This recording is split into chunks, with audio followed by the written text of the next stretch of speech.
Bom, para hoje nós vamos então fazer um avião supersônico. Então, com uma folha sulfite, vamos dobrá-la ao meio, sempre de forma exata, ponta com ponta. A parte aberta vamos deixar para baixo, virada para nós, e aí novamente marcar o meio.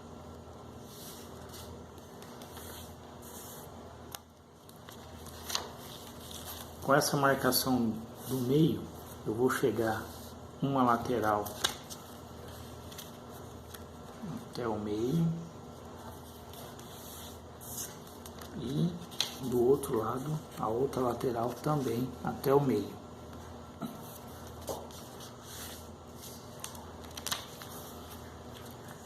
A folha vai ficar assim.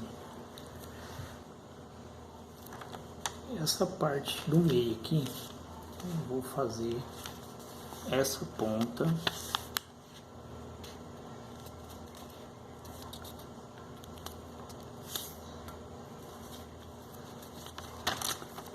marcando até a marcação que fizemos, e o outro lado a mesma coisa.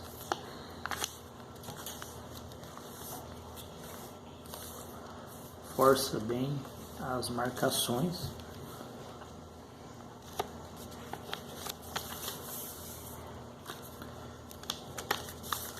Daí, ó, essa parte nós vamos chegar novamente até a marcação do meio.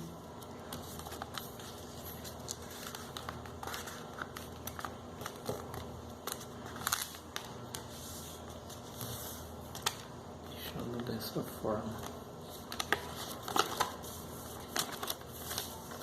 Abrir.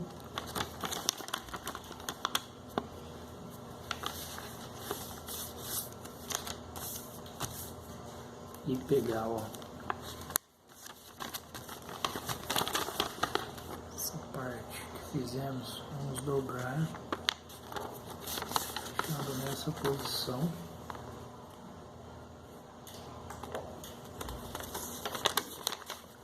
Do outro lado também.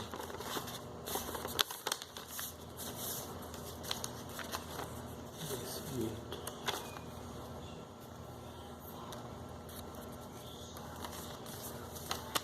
Vamos virar para o outro lado e essa marcação vira até o meio também.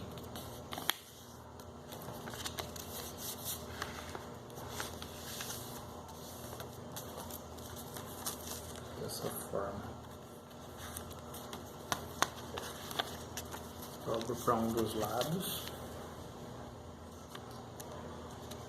E vamos ver que ficou duas pontas.